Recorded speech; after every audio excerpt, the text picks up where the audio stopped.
Hello? Is iQuHACK here? Shibe?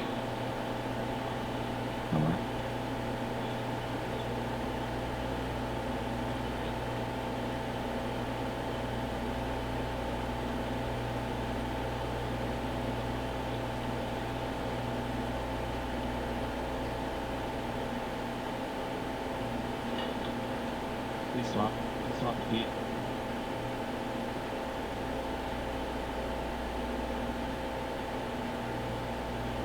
Welcome everybody to iQuHACK 2025. This is our biggest year on record. We have raised the most money we have ever raised. We have the most applications we've ever received, over 2,000 applications. I think there's probably 1,600 people in the Discord by now, and thank you for coming. It's nice to see some familiar faces. I see some winners from last year. I see some new people who've won other competitions, and yeah, we're really excited to welcome you to what we think will be the greatest year so far.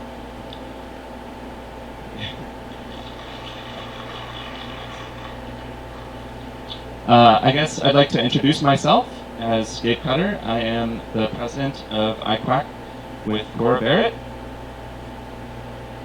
And hi everyone, my name is Cora. We are second year grad students in Will Oliver's group here at MIT. And we work on superconducting qubits and are also very passionate about quantum computing. And we share in all of our sponsors' mission to spread awareness about quantum computing as well as provide open access to education to everyone. And that is one of the big reasons why we are still running the remote competition this year. So I guess I'll pass it to Cora to talk about our mission. Yeah, so you may have heard iQuHACK's mission is to bring together, expand, and educate the local and global quantum computing community. And this is following MIT's motto, Mens et Manus, which means mind and hand. Yeah, so we're really glad that you're here, and we hope that you learn a lot from being here and get that hands-on experience coding on a real quantum computer. So we come from humble beginnings. I don't think there's anyone here that was here in 2020, but we do have some mentors that were. We started with just 55 people in person, no remote competition, and we were run at out of MIT's RLE room. Obviously, this room is a lot bigger, and we've since grown to over 350 people in person, over 1.5 thousand people remotely from over 80 countries, and a record 19 sponsors. I'd like to also recognize the exec team. There are, I think, 14 people on this slide, and then our international team as well. This year our sponsors list is quite large, and we really would like to recognize the companies that are returning, who have been here since the beginning, and of course the new people as well. And I'm sure you'll be hearing more from them in the next few days. The in-person challenges are iQuHACK, Quera, D-Wave, Quantinuum, Moody's, and Alice and Bob. The remote challenges this year are hosted by Classic, iQuHACK, iQuHACK, and Quantum Rings. And without further ado, I'd like to welcome Professor William Oliver up to the stage so that he can talk about quantum computing.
Hey, how is everybody today? Doing well?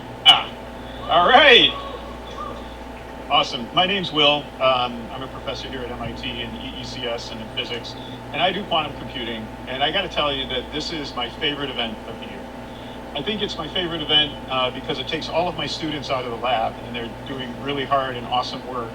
And also, so many people come, not just from MIT, but from around the world to participate. You just saw the statistics that Gabe just presented. You know, more than 1,500 people contributing. And that's great, because if we're going to build reliable quantum computers in the future that are relevant, meaning commercially relevant and in solving important problems for humankind, it's going to happen because of you folks. It's going to happen because you put fingers on keyboards and you figure out what quantum algorithms are possible and what we can use them for, because right now we don't have that many quantum algorithms, to be honest, and we need more. And that's why hackathons are so important, is you're going to figure out how we're going to use quantum computers in 5 years, 10 years, 20 years, and beyond. I'd like to give an introduction to quantum computing. Some of you may find this to be easy talk. Some of you may find this to be, not so easy. Feel free to ask questions. If anything I'm saying doesn't make sense. You may have seen this picture. It's not in color. It was falsely colored, of course. This is Quantum 1.0. These folks got together at Solvay Conference in 1927, and they talked about quantum mechanics. These people invented quantum mechanics, discovered quantum mechanics. The world is not classical. The way we see it is in a classical limit of something else, and that something else is quantum mechanics. This is Quantum 1.0. Many of these people won a Nobel Prize for their work. In fact, one of them, Madame Marie Curie, won 2 Nobel Prizes for her work in physics and chemistry. So it's really amazing. We call this Quantum 1.0, almost 100 years ago.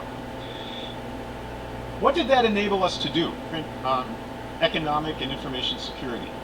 Okay, that sounds kind of heavy. Why don't we talk about classical computing, electronic computing? The vacuum tube was invented in 1906. It's a 3-terminal device. It was used for amplifiers, radio transceivers, and it was a good 40 years before it found its way into a computer called ENIAC, the Electronic Numerical Integrator and Computer. University of Pennsylvania. That thing was probably measured in tons, had, a few thousand vacuum tubes. You could see a person there. It takes up a whole room. The following year, the transistor was invented, and this is where Quantum 1.0 comes in, because the transistor is manifestly classical. It's an on-off switch for current. Turn it on, turn it off. It's classical. But to make that transistor, we had to understand semiconductors and the band structure of semiconductors, and that's where Quantum 1.0 enabled us to design this type of classical device. Now, within about 10 years, we had a fully transistor-based computer called TX0 or TIXO. Again, it takes up a whole room, and it was basically these types of transistors soldered together. Lots of solder joints, lots of solder joints. To get closer to where we are today, we needed the integrated circuit. That's the late 50s. And by the 70s, we started to see chips that you and I would look at and say, yeah, that's an integrated circuit. That's the 70s, 2,000 transistors in that 4-bit processor. You'd have to go to 1990s, and now I'm dating myself, but I actually used the Pentium Pro while I was a grad student here at MIT in the master's program. First chip, at least at a large scale, to have millions of transistors. You probably laugh at that because now, 30 years later, here we are with GPUs and CPUs and XPUs and TPUs and all kinds of, I won't say it, processing units, which have close to 100 billion and beyond transistors, or systems on a chip. 100 billion. So these computers we have today classically are fantastic. They're awesome. But let's not forget, it took over 100 years to get from the beginning to where we are today.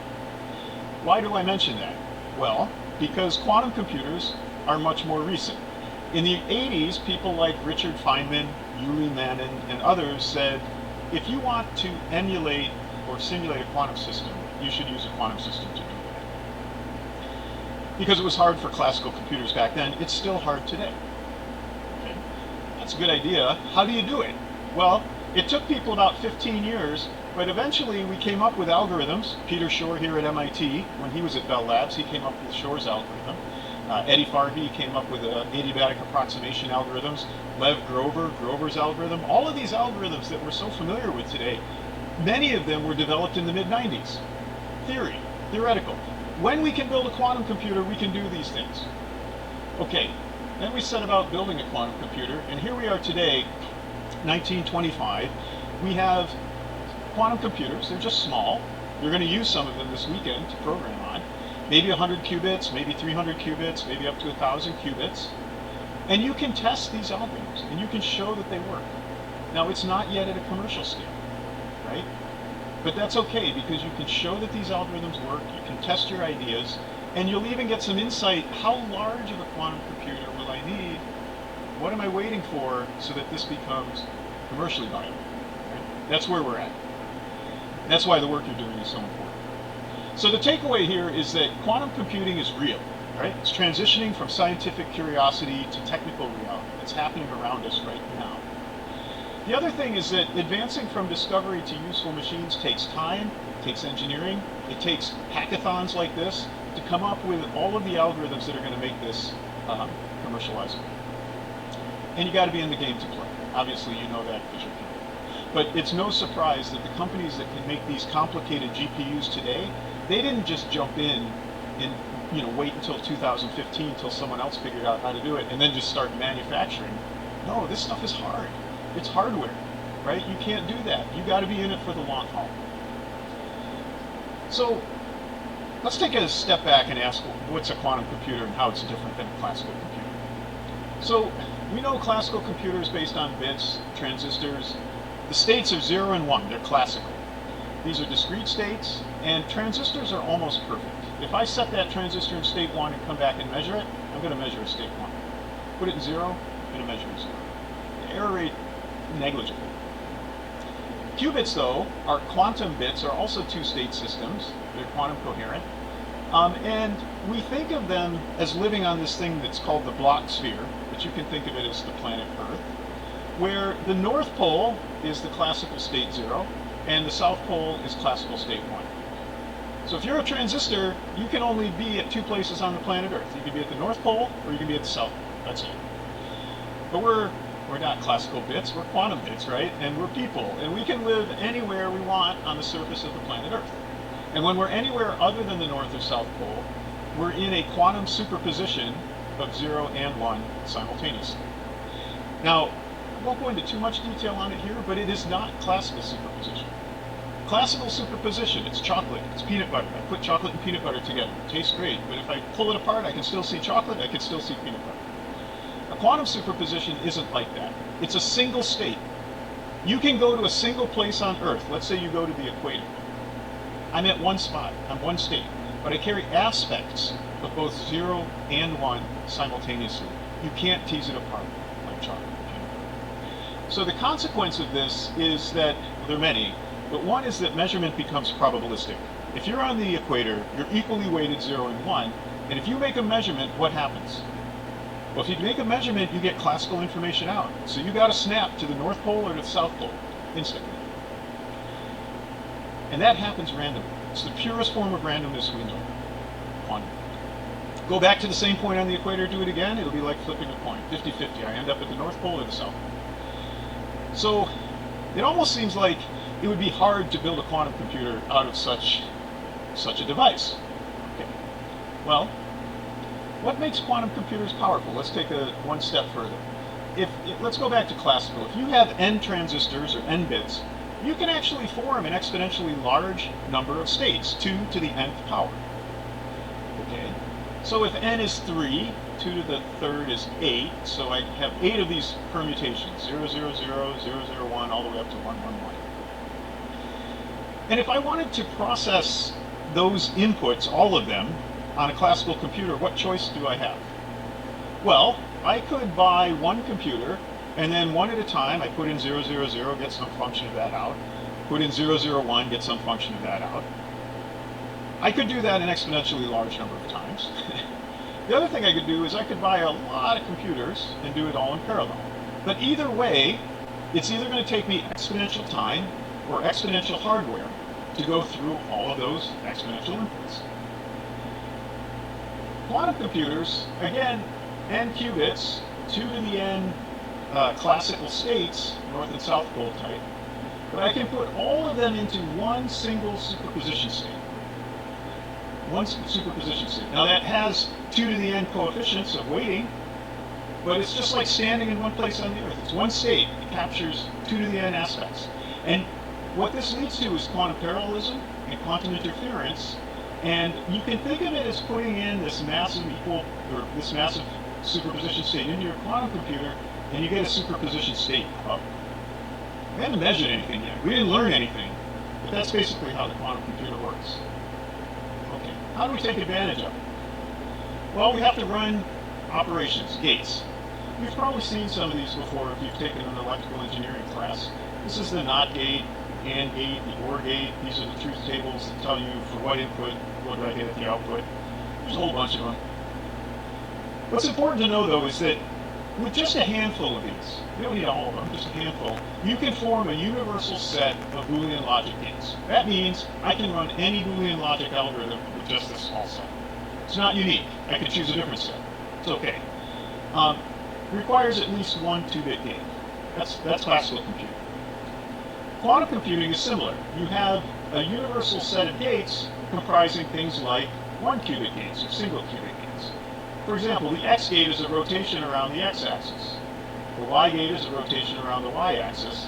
Both of those are pi rotation. You can also rotate around the Z-axis. There's a whole bunch of them again. We also need 2 qubit gates.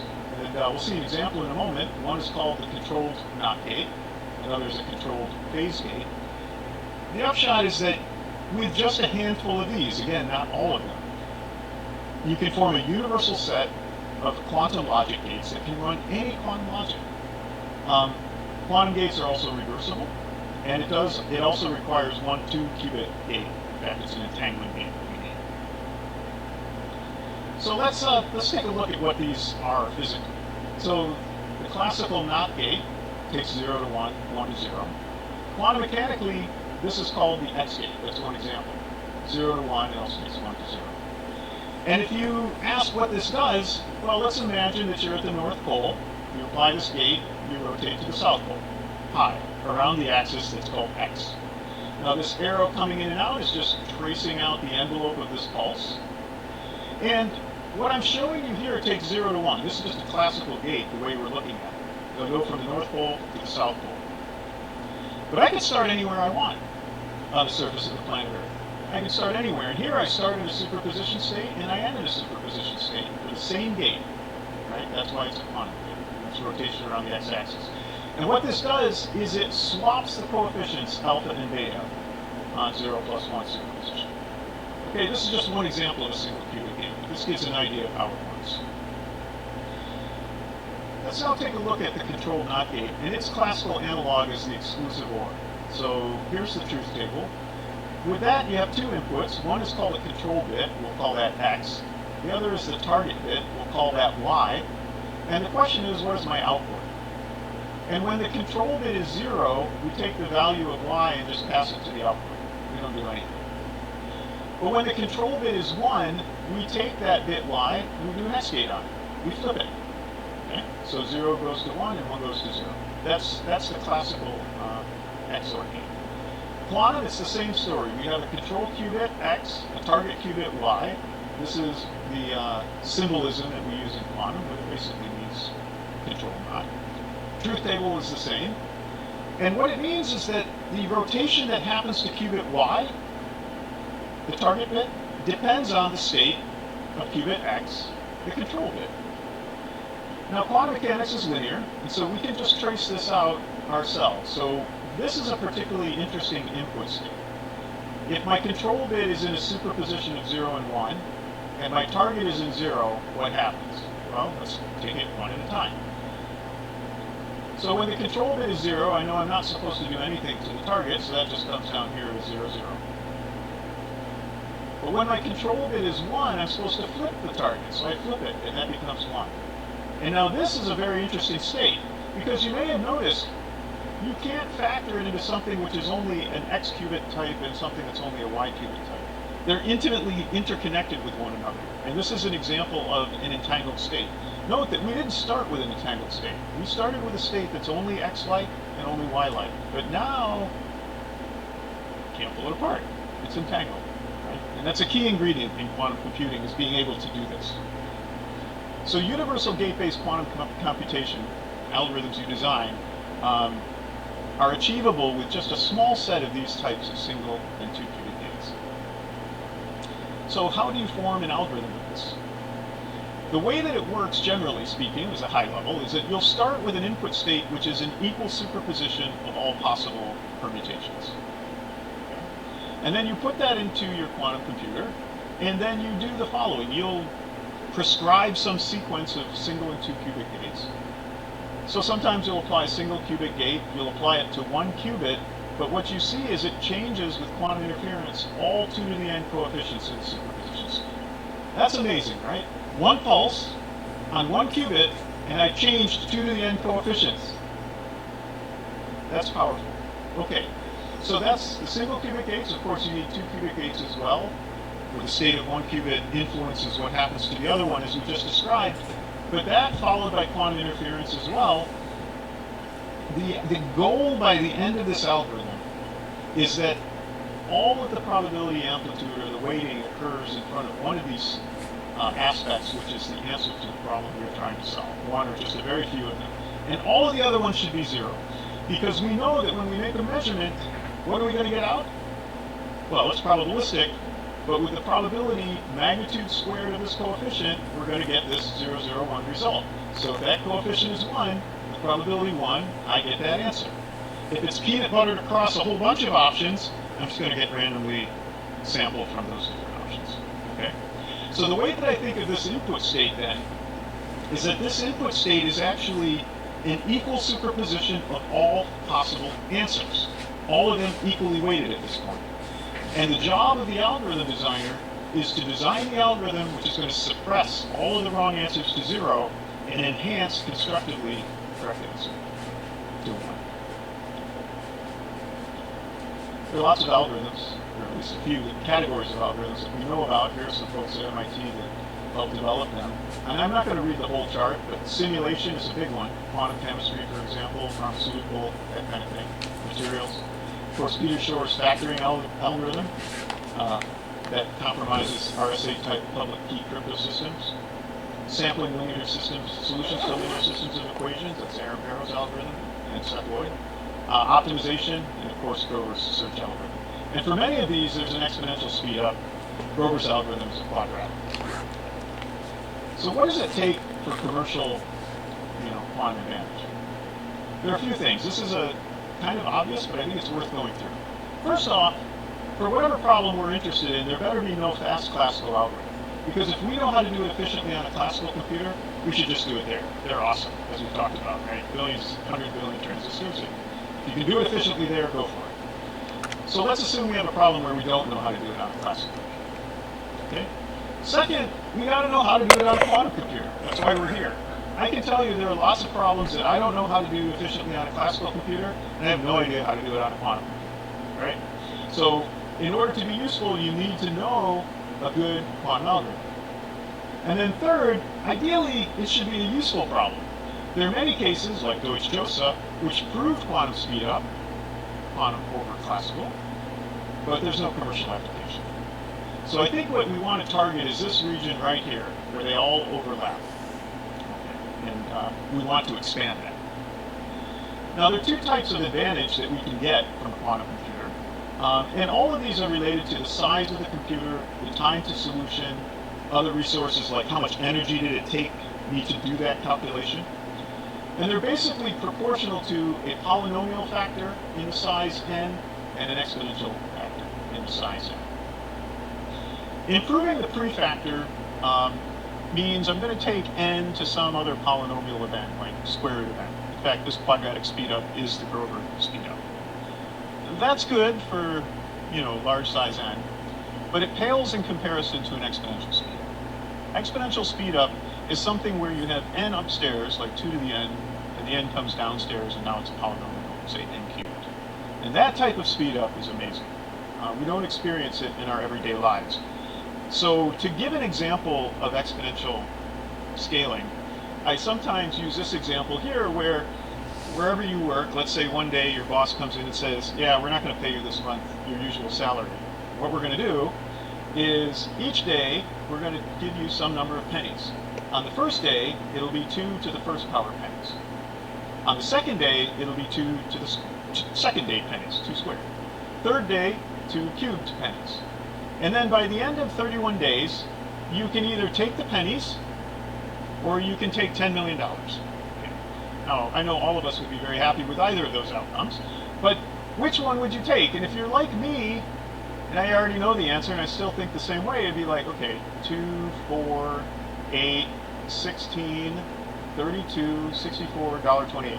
I'm already a quarter of the way through the month and I only have $1.28. I'm going for the $10 million. But of course, that's wrong because exponential scaling is so strong. Just on the 31st day, you would have $21 million in pennies. And you still have all the other 30 days worth of pennies, right? This is exponential scaling. This is what you're trying to achieve with a quantum.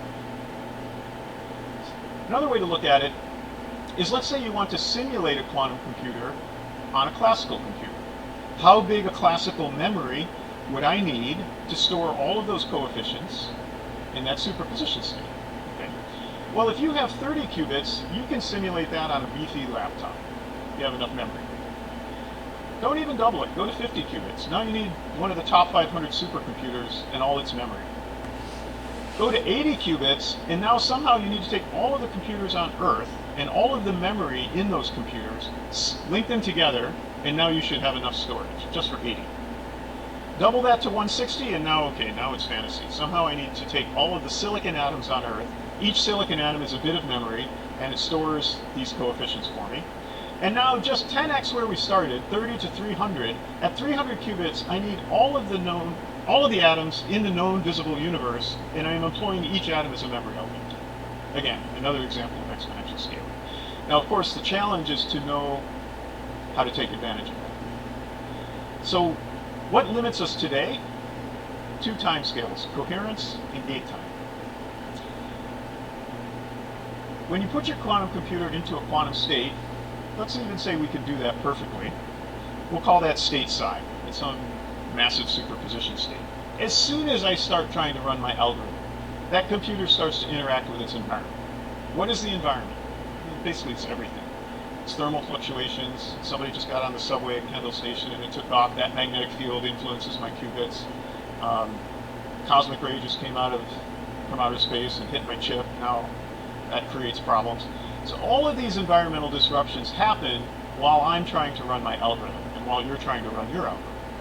And so over time, you can think of this state as decaying and eventually blurring. Now the qubits didn't disappear, they're still there. But the point is, in some abstract state space, I'm trying to get from point A to point B, which is the answer, and through a series of steps that we call an algorithm. And as I'm doing that, the environment is also applying some steps, which is doing something that I'm not aware of. It takes me to a different point in state space. The time frame over which that happens is called the coherence time. The second time that we care about is called the gate time. That's the time for a single operation. Now, different operations have different times. Take the average, take the worst case, whatever. And the figure of merit is how many gates can I implement within the coherence time that I've got. That's what's important. And you can use that to compare different technologies against one another. On this left axis is the number of operations before an error, a figure of merit. And that's basically one-to-one in what we would call the gate fidelity. So look, if I can do 100 operations and there's one error, that's 99% fidelity. If I have one error in 1,000, that's 99.9% fidelity. You want to be as high fidelity as you can. The horizontal axis is the gate speed.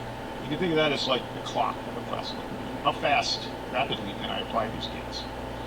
And the different technologies that we have, there's trapped ions, and you can see, oh, and I'm also showing 1 and 2 qubit gate, because you need both of those as a universal set. So trapped ions are our leader today.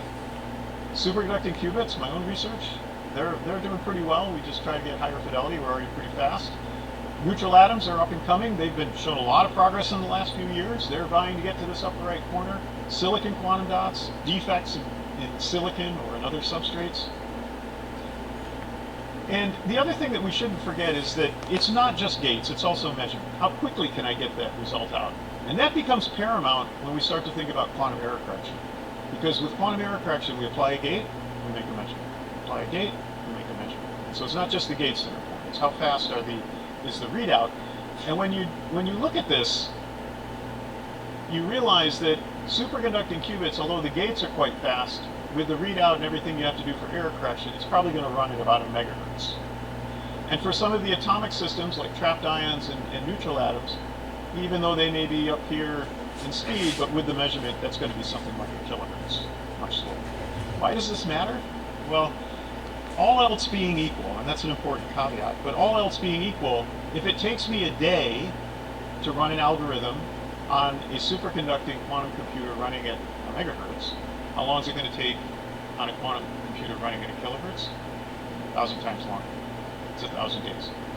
That's about 3 years. Now, it's not the age of the universe. Quantum computing worked. It took some problem that would have taken me billions of years, and it brought it down to 3 years, or down to 1 year, or down to 1 day. But as humans, we don't want to wait 3 years, right? So the speed of the quantum computer really matters, and that's why all of these technologies are trying to get faster. This is coming towards the end. This is what quantum computers look like today. Here's IBM's Osprey, 430-something qubits. This is Google's Willow chip, just recently announced the first error correction beyond threshold. Aquila from iQuHACK, this is a neutral atom quantum computer.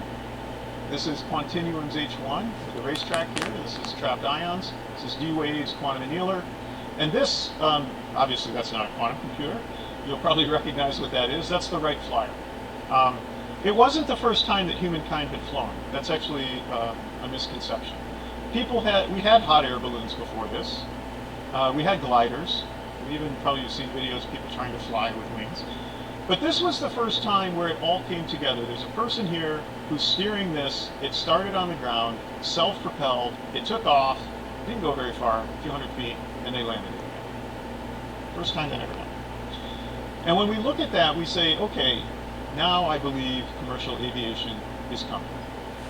Before that, we didn't think so. But with this, we think so. And I put this picture here because I believe, looking at these quantum computers here, that we have achieved the Wright brothers moment. That, yeah, okay, we're not going to do it on these processors here, just like we're not going to go take a vacation on the Wright Flyer. But we can foresee that in 10 or 20 or 30 years, that we will have commercial quantum computers. And so I think it's an extremely exciting time, right? And I hope you do too, because you're here at the very, very beginning. You're not optimizing a transistor for 2% more performance. You're actually creating a new field, a new commercial endeavor. And I find that to be tremendously exciting.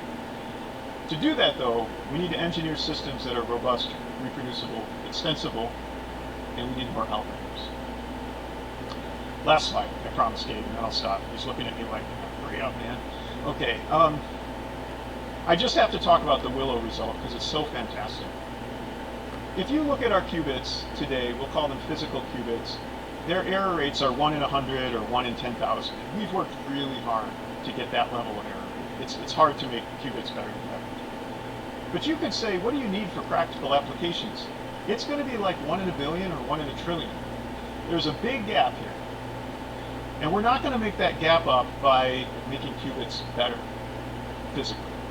But what we are going to do, by the way, transistors, like I said, they're almost perfect. Their error rates are better than 1 part in 10 to the 20. What we're going to do is quantum error correction. We're going to build resilience through redundancy. And the way it happens is rather than operating and encoding information on single physical qubits, we're going to put qubits together in a team, and we're going to form a team of qubits, and we call that team a logical qubit. So the yellow qubits here are storing data. They're working together like a team. The blue qubits here, they're called measure or checker qubits. You can think of them as the referee. They're going to give yellow cards when there's an error, right, to the neighbors. So the way to think of this is the following. You could ask, once I form the team, what is the error rate? the error rate goes as this formula here. Now there's a C in front, which is basically the overhead. This didn't happen for free. Instead of 1 qubit, I've got 9. I got to do 9 times as many things. Of course, that's going to make my error rate go down. Worse, makes it worse. Sorry, that's error rate go up, makes it worse. But the win is exponential in the size of the team, which we call distance. And so by going from a distance 3, which is 3 qubits on a side, to distance 5, which is 5 qubits on the side, you actually get an exponential win. Provided the qubits themselves are individually put in. What do I mean by that? Well, imagine a kindergarten class. Okay, heartwarming, right? You got 20 or 30 kids all having a good time, running around, screaming, playing, whatever. If you add more kids to that classroom, it's not going to get better. The chaos is only going to increase, right? Okay, those kids are not yet beyond threshold. But some point during our education, whether it's in junior high or high school, you get to a point where putting 2 people together on a team, they can do a project that neither one of them could do individually. Or you could add 10 people to a team. Or you could make a company like Google with 150,000 employees, right? Didn't come for free. I now need an HR department. Okay, got a whole bunch of overhead. But by forming that team, they can do amazing things that just couldn't be done otherwise. And that is the concept of threshold. And once you get the physical qubits beyond threshold, which means their error rates are lower and lower. Look, we're talking about 0.1% error, 1 in 1,000. But look at the logical error. This is a log scale. 1 in 1,000, 10,000, 100,000, million, just dropping exponentially. And that is due to increasing either the size of the team as you go down, or improving the individuals on that team. So 10 years ago, our qubits were kindergartners, if you think of it that way. But today they're not. And they're not because Google's shown that this is true.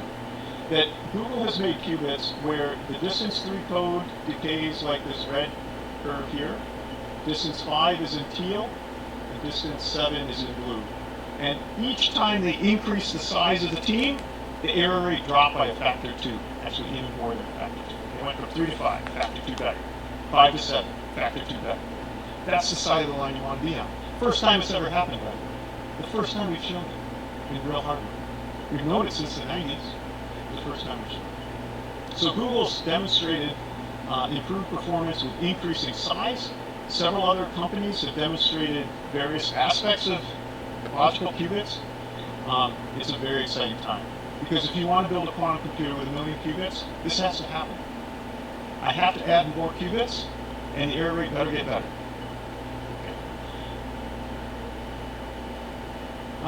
Okay, this is actually the last one. Just some reality. Quantum computers are not going to replace classical computers. They're always going to run in tandem. Checking when those errors occur, that takes a classical computer.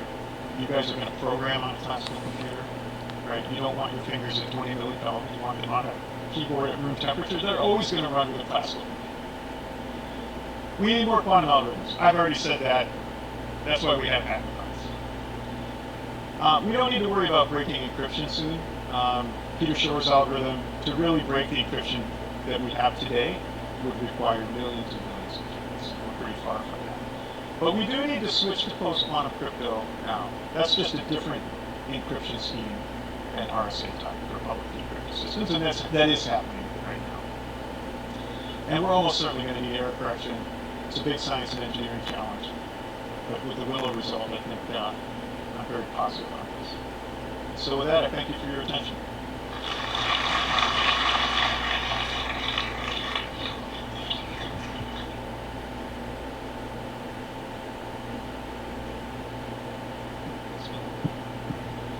Thank you, Will. Would everyone please give one more round of applause for Will Oliver?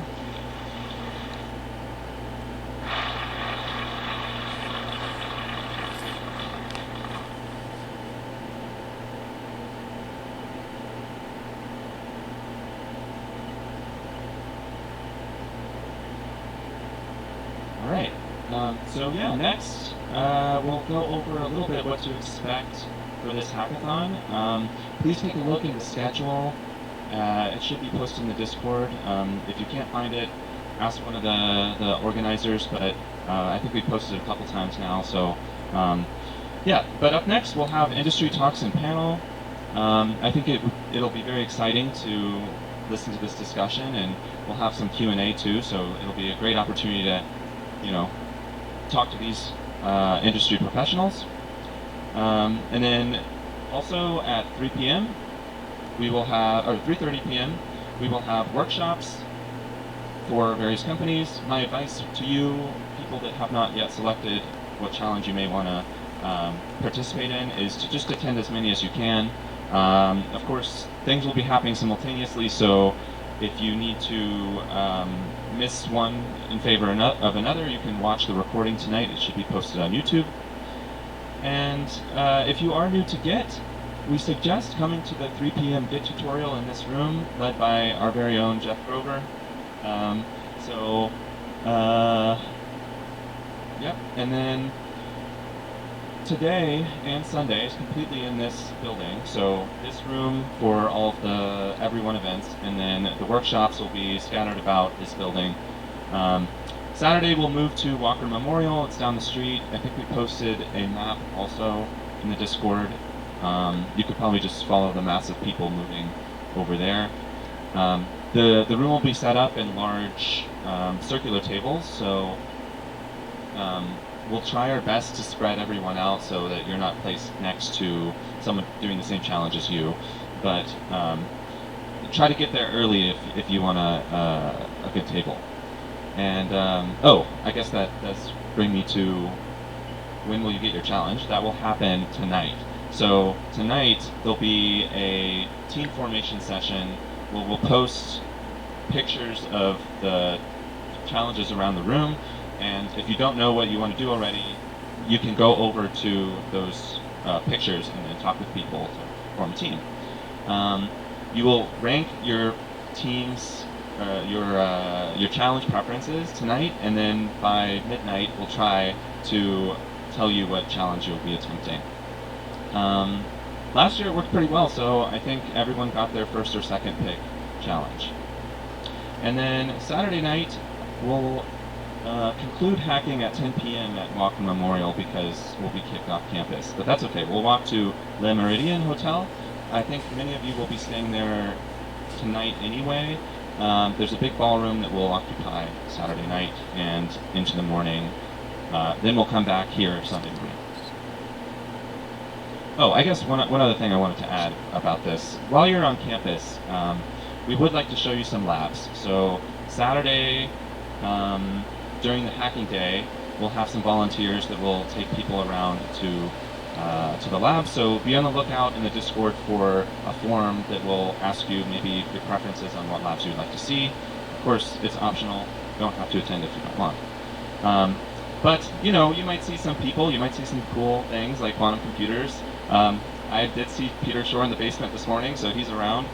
And then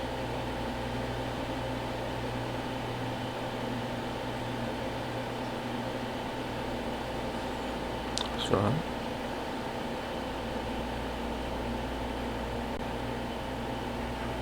And then, yeah, I guess Cora can take it from here about some of our opportunities for when at the hackathon. And this will be based on nominations from your fellow hackers. So on Sunday at some point, we're going to collect nominations, and then we'll decide who made the greatest social impact. And that team will get a strong recommendation with free travel and lodging to go to the NYU AD Hackathon research. In Abu Dhabi. And then I'd like to invite iQuHACK to come up and talk about their Builders Grant.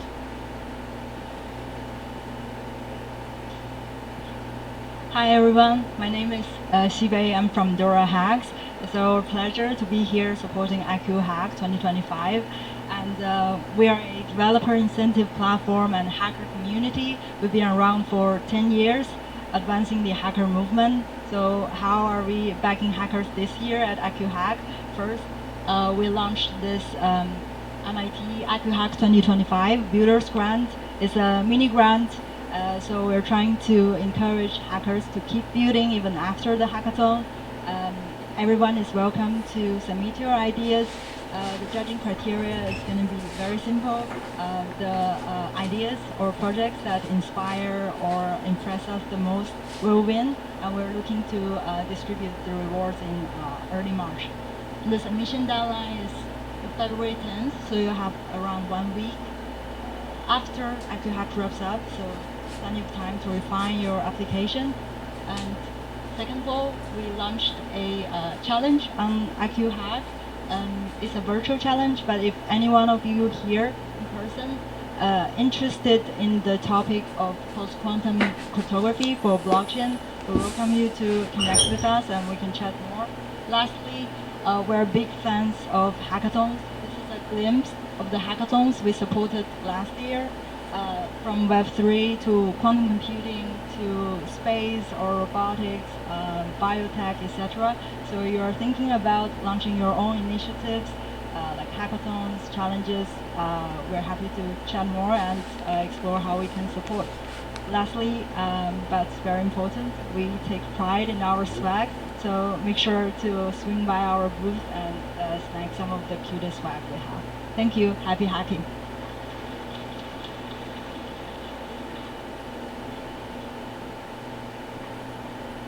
Okay, and now I want to talk a little bit about our partnership with Womanium Quantum.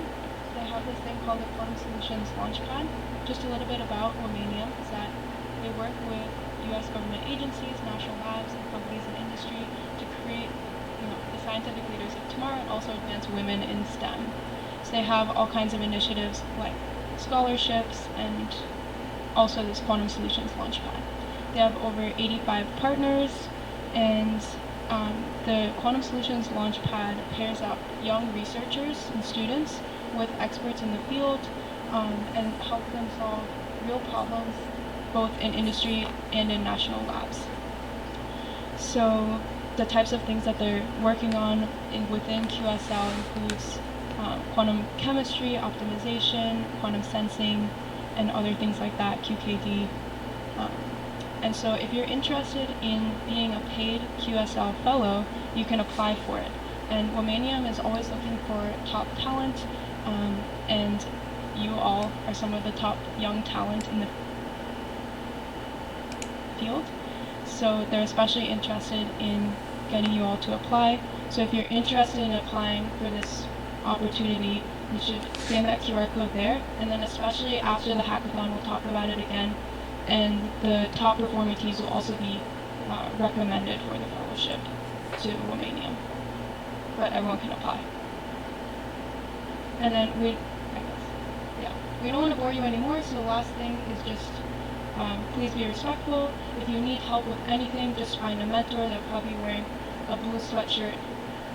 And then share your memories and tag us, hashtag iQuHACK or at iQuHACK. And then also just take photos throughout the event, and we're going to have a place to share those later on. And that's all we got. So,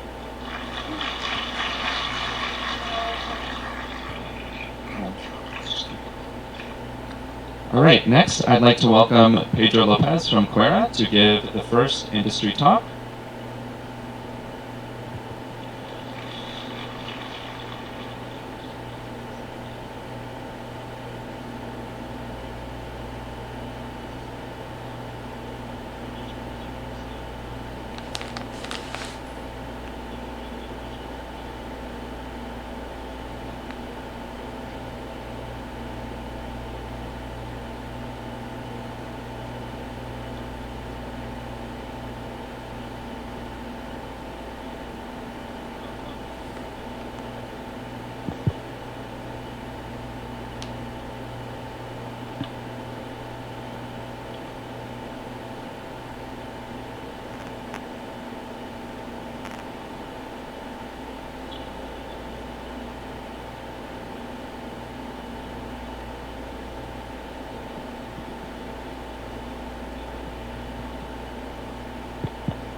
Thanks everyone for coming. This is an exciting event. We are very, very excited for this.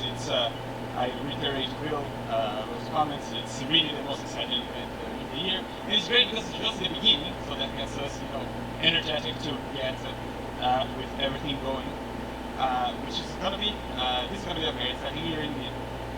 So I'm here to tell you a little bit about neutral atom quantum computing. So that's what we do at iQuHACK. I'm gonna give you a little bit of the state of the qubit, as you say. So what's the state of the technology? And I hope to convince you that iQuHACK is an exciting, very exciting place to work at, because we are hiring very strongly right now. So without further ado, let me get to it. If you have never heard of quantum computing with neutral atoms, I'm very happy with Will's talk right now. Right? It was the first time in my life, I think, that I saw somebody say, "This is what a quantum computer looks like," and it was not just like a golden chandelier. Like, you had many options, and the neutral atoms is one of them. It is very much my favorite tech, of course, and so on the point of disagreeing with what I said just now. It was said that all things being considered, the speed, if everything else is equal, the speed is key. Turns out that not everything is equal, right? So there are many things that are not equal, and in the end, one thing that I think that you should carry home is that speed of gates and measurement is not what matters. What matters is your logical speed. Right, so once you run your logical cycles, so it's true. There's no way to get ahead of this without error correction. The question is, how is your process, and how fast does it go? And there are plenty of things that will affect it. For us, there are 4 points that I think that you should be aware of that are very exciting for us. Of course, using atoms to do calculations, so not having to manufacture them. That doesn't quite go into the processing part, but it goes into the manufacturing part of error machines. But the ability to move your qubits around and change the configuration as you need. This is something that is amazing. So the fact that we can pick up one atom, show photos of one, you can show more than a photo, but you pick one atom and you can drag it around in free space and put it together with any other atom, and that atom's your qubit, and reconnect them and do parallel operations, and in fact do things like creating architectures where your computer actually looks like a computer. Right? Like a computer, if you open your computer, it's not just one block, right? And that's it. And we'll come back to this point. So all of this together adds to a new era of how to do quantum computing, and that's what iQuHACK is all about. So iQuHACK is an amazing place. We are growing super fast. This is a brief photo of our team from last year. But we are a local company. We're here in Boston. We had a history that's full of milestones. I'm going to call a few of them for you, but we spun off from Harvard and MIT back in 2019. We have put out the first and only so far publicly accessible quantum computer on the cloud. If you have been at iQuHACK before, you have used it. The name is iQuHACK. It operates up to 256 qubits. You can access it with our friends on AWS. After putting this machine online, we were astounded by the amount of interest in using these systems. Right? So these systems, they are not, this system iQuHACK in particular, is not a gate-based device, it's an analog machine, meaning that it takes a collection of qubits and controls them collectively. So it's efficient, you have much fewer controls and you get much more performance, but it's not universal. Yet, in the same year, as this year, 2023, we introduced a new architecture for gate-based computing with neutral atoms that is absolutely tailored for error correction. And as of this year, we have multiple times demonstrated the performance of that kind of architecture in several different ways. I'll give you a couple examples. We have been finding a lot of interest in our devices. They have been sending them all across the world, Japan, to the UK. And we got a big trust on a commercial technological investment partnership with Google, who, you're probably aware of, Willow has a main technology in systems. But it turns out it's like they are also excited about what we are doing. So, as things are evolving very fast for neutral atom quantum computing, I think that I want to stop a little bit at this point that I made before. What computers do, right? And that's one chip. And if you look inside it, what you learn is that your classical computer is not homogeneous, it's not monolithic, it's not just a bunch of bits, transistors side by side and everybody does exactly the same thing. You have a bunch of things, you have buses, you have RAM memory, not in the chip, but in the whole computer. Particularly if you're looking at embedded systems like FPGAs, you see that they're functional parts of your chip that are going to be dedicated for doing different things. And that's what you get, what you need to get performance. So, with interatoms, as I was mentioning, the ability to move things around gives us freedom to create exactly this type of structure. So a computer where an area can be used for storing qubits, they are not perturbed, they stay alone, they don't really talk to anybody else, they remain as safe as possible. Another area where you bring them to do calculations is what we call here an entangling zone. So you bring these qubits there, you literally move them, put them there, do your calculation, move them back. Another zone for doing readout. And now you're starting functionalizing this, and this turns out is a game changer. It's a game changer for speed, it's a game changer for performance, it's a game changer for the flexibility of the types of algorithms and protocols that you can do.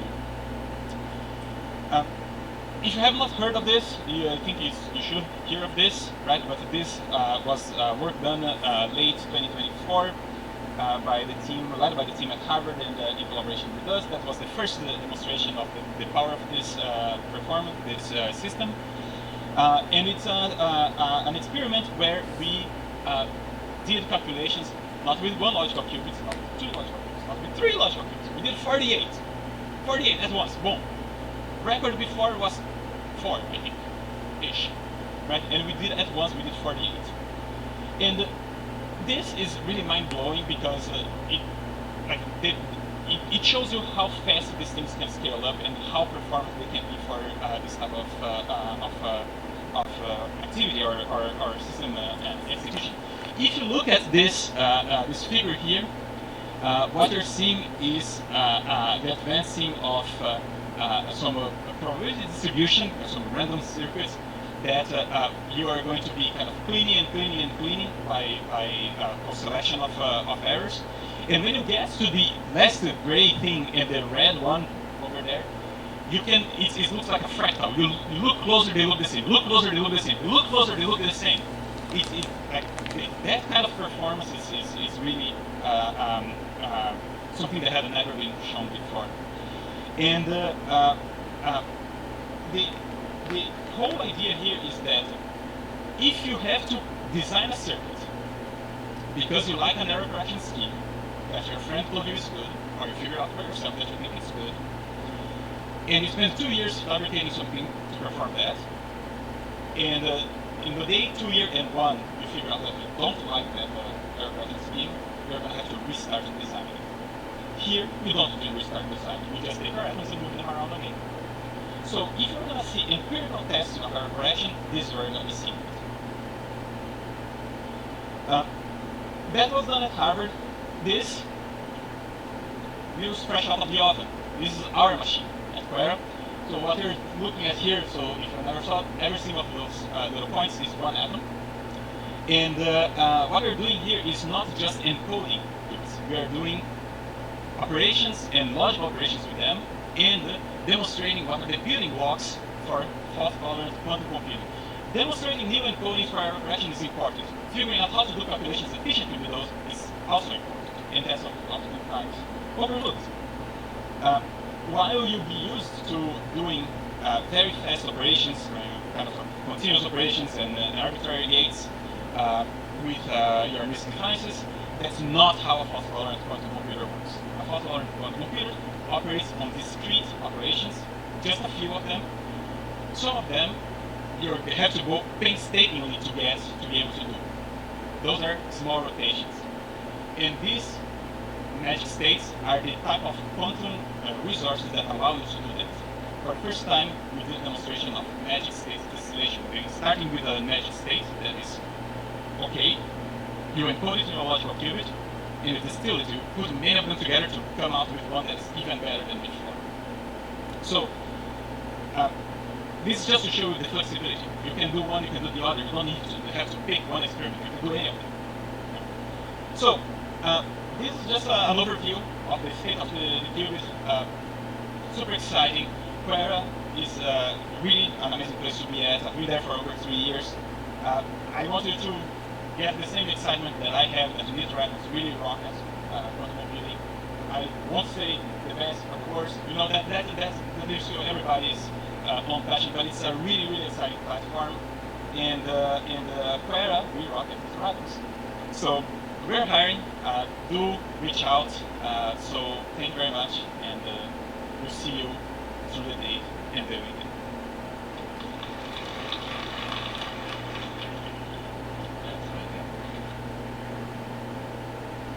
Thank you, everybody. Can we give another round of applause for iQuHACK?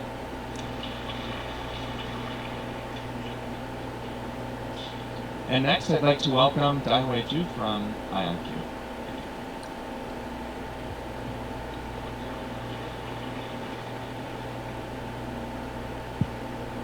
Check.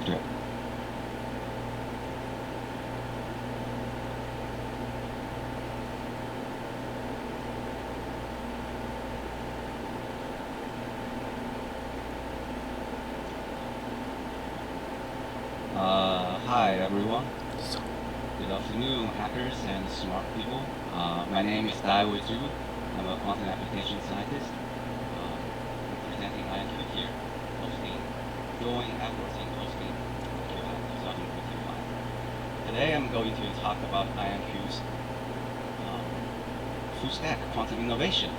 My first slide, I have to do this because iQ is an openly traded company. I hate this many words. Let me just summarize it for you. Don't go back convincing friends to sell iQ stock because of my talk. That's really good. And try not to take screenshots of anything, because if you do, likely something went wrong. Okay. So first, what is the most important thing for a successful company? Slogan. It's mission. Build the world's best quantum computer to solve the world's most complex and impactful problem. Yeah, don't tell our PR people I have to look to this. I really recited many times. I'm the person. Okay. What's the number 2 important thing about a successful company? Really fancy animation, friends. Yeah. This is how we do ion trap quantum computing. We have a chain of ion trapped in a vacuum by electric field, very finely tuned electric field coming from a surface trap that looks like a chip, just like that. And then you have the information processing. It's like an orchestra of a symphony of laser played by the ions, and the laser carries your control sequence via the laser onto the ion, and they do their computation, and you read up the information. Our qubits are natural. They're all the same. So we have perfect qubits naturally there, you just have to trap them. We have long coherence time, high fidelity, reconfigurable, and all the advantages you saw up there. And we have really good animation. So that's our technology. And iQ, more about our company. We are we're a company that works on every aspect of quantum computing. Some will know why I'm avoiding some of this. So we work with companies and in-house development in application, algorithm. We work on software. We work on engineering aspects of it, hardware control, and we also design really fancy looking quantum computers, as you see on the bottom rows. We have generations of products. Next, let me share with you some of the great progress we've made in the past year. First, I want to highlight we have made a huge improvement in our control systems. We call iQuHACK Quantum OS. With very smart engineering efforts, we reduced 50% on the classical overhead of compiling control system, basically landing your algorithm onto actual computation.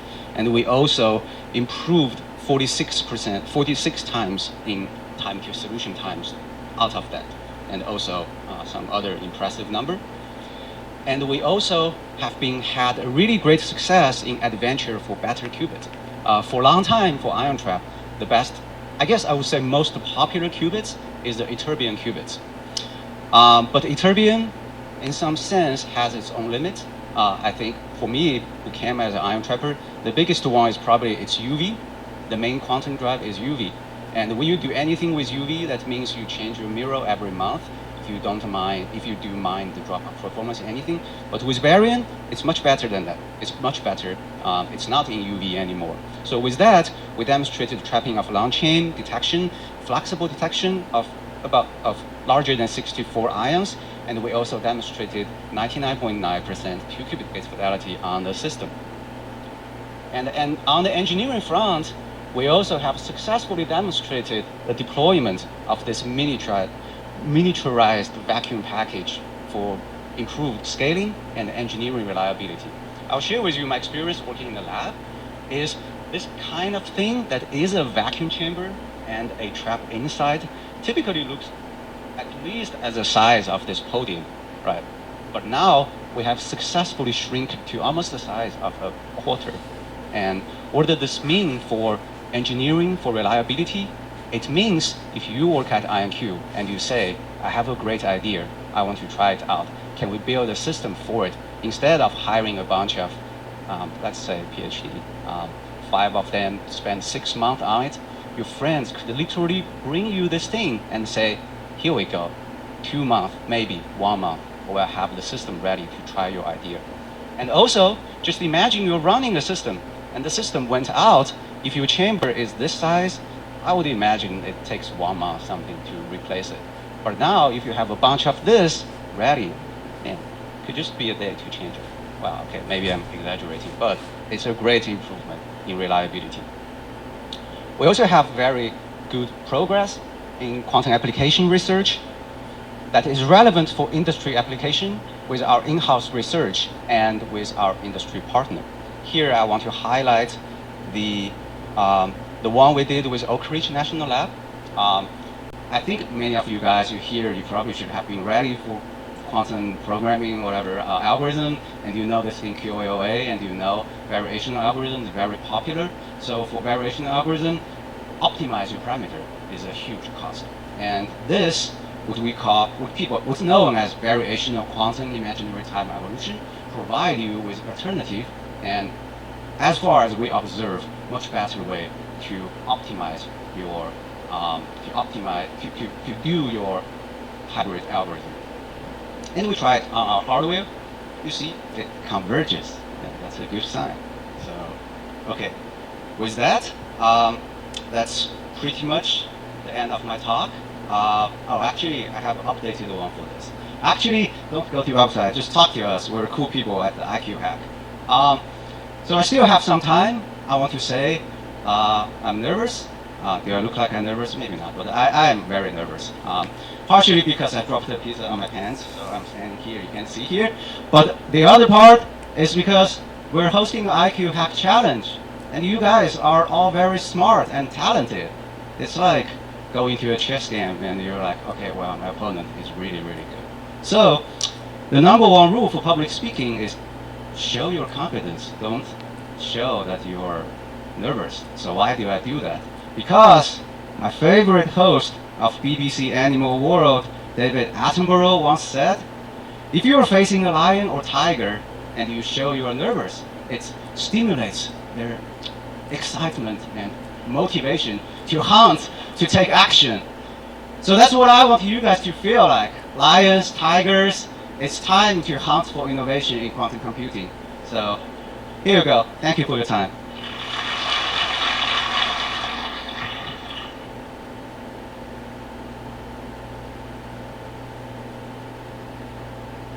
Thank you, Daiwei. Can we get one more round of applause for his great presentation?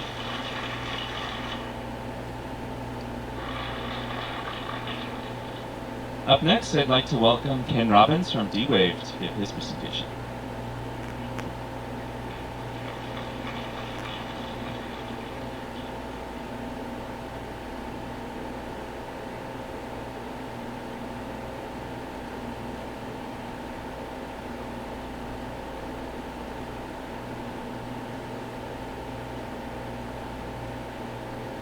That's going to be very hard to follow.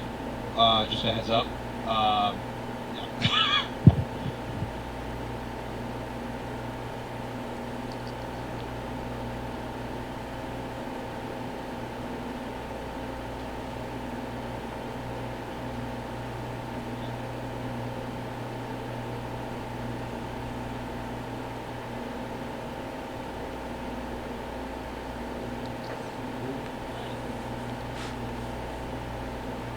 Alright, this is terrifying. I'm gonna be honest with you. So, I'm from D-Wave.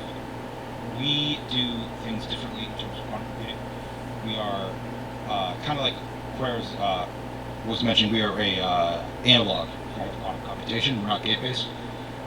And that comes at the cost of us being extremely specialized. We are working on a gate model program. It's just not as far along. So what do? There was a joke last night about how we just said the word full stack about 40 times, and I'm going to say it again. So we're a full stack provider. We will build the computers from the ground up. We will build the cloud access system that you guys use to connect to it. We will build the software, SDK, software development kit that you guys connect to it with. And we also have a professional services team that is, it's kind of their job. A company comes and says, "Do you think this is going to be something that could run on quantum computing?" And it's kind of our job to be like, yes or no, and then we have people that will try and figure out how. So, and I probably should put one more bubble on this. We also offer training. So what is our QPU? I said we're different. We're very different. This is a picture of our current flagship QPU. We actually have a second one that is currently, that you can access, but it's just in prototype form. This is a very large quantum computer, and the reason we can achieve this size is because we took this sort of specialist route. It's on the order of 5,400 superconducting qubits, or maybe 5,200. Can't quite remember off the top of my head because you guys are terrifying. So we're not going to think of terms of gates. We're not going to think in terms of circuit depth, anything like that. It performs optimization algorithms, or really one optimization algorithm that you can tweak quite a bit. So we also create a bunch of hybrid algorithms. We have proprietary and open source hybrid algorithms, which currently some of ours can handle up to 2 million different variables in optimization problems. There are tons of these that you can access. We have one in we have actually I think 1 or 2 in headquarters, which is Burnaby, British Columbia, that you guys will be able to access. We have one in California. We have one in Jülich, and we have in Germany, and we're actually building one in Alabama, which is pretty cool. So, and we have supremacy results, which are currently under review. So I'm going to talk a little bit about like the difference between us here, and the analogy that I like to give is the idea of a Swiss Army knife versus a butcher's knife. A Swiss Army knife is a very, very useful tool to have. And indeed, I carry one with me, or some sort of multi-tool with me a lot, because you need them for a lot of different things. And that is what I see gate model as being. It's a fairly universal form of computation. It's extremely powerful. Now, but if you were a butcher, and you said, "Oh, can you hand me that knife?" and your buddy handed you a Swiss Army knife, you would not be happy with that guy. When you want a butcher's knife, you want something. You want that. You don't want a little tiny 2-inch blade.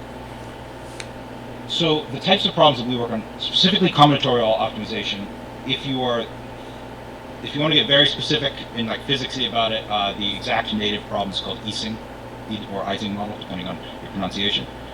And these are things like employee scheduling, multi-vehicle routing is one we do well. Single vehicle routing, interestingly, doesn't work well. It's just we can do it. Just we don't think we're ever going to show any sort of advantage. Job and flow shop scheduling. So this is just trying to like improve a factory, basically, where you're trying to figure out what machines should do which jobs at which times to make sure that it gets faster. And in general, we think that things like differential equations, solving differential equations, factoring, lots of different types of chemical simulation, these are eventually going to go to gate model computers. So I have a claim here, it's a pretty strong claim, that says commercial today. We actually, that's a serious claim. We actually have some customers that are running us on a regular basis, and not just for experiments. Like, we actually provide some value. Now, we're not doing things, you know, a billion times faster than classical computers ever, or we don't have these massive exponential speedups. But what we do have is, it is doing the job, and it is giving them some value. So one example is, there's a grocery store chain in Canada. They have, like, I think 300 odd stores, and they do all of their employee scheduling through us, which is pretty cool, I think. So I have here some things on Leap, and which is our cloud access platform, and this is a slightly just a fun little embarrassing thing. Despite the fact that I have a PhD in quantum physics, it took me about a month to put together that we call it Leap because of it's a quantum leap. And I was at headquarters, and it hit me, and I was like, "Oh my god!" And everybody looked at me like, "Yeah, what are you, an idiot?" and I was like, "Maybe." So we're very proud of our cloud access system. It has an over 99% uptime. The queue time is seconds to minutes at most. I say at most. I've run literally tens of thousands of problems, and I've never had a queue time on the order of a minute. I just know that it technically has happened. And you just access all of our stuff through an API call. One thing I should maybe mention is that if you do want to work with us today, we are not going to be accessible through QGrade. You're going to have to contact me, so I'll have my email at the end, and I'll be able to give you guys access. Our software development kit, we designed it to be very, very easy, and once you get access to one thing through the FCK, you get access to everything. It's not a tiered system. You have access to every quantum computer we have. We have access to our hybrid systems. You have access to, we even have some purely classical tools, but they're mostly used as, like, you know, test sanity check tools. But yeah. All right, I have still about 3.5 minutes to spare. So, I might have to run a bit early and need some time back. So, if you want to learn more about what we do, you can always come talk to me. I'm very happy to talk. My email is up there. If you guys want to work on our project, you should contact me and I'll be able to give you access, which is pretty good. And yeah, I think I went through that way faster than I thought I was going to. I apologize, but I'm very happy to give you guys back the time.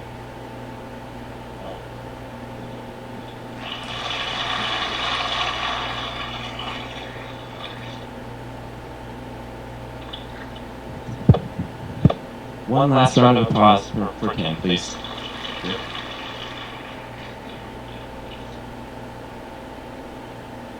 So we are 20 minutes behind schedule, and we had a 15-minute break, but we're going to compress that break into 5 minutes. So be back here in 5 minutes for panel discussion. You definitely won't want to miss it. So yeah, come right back here. Just so you know, the bathrooms are on the far end that way. So if you walk towards the door. Yep.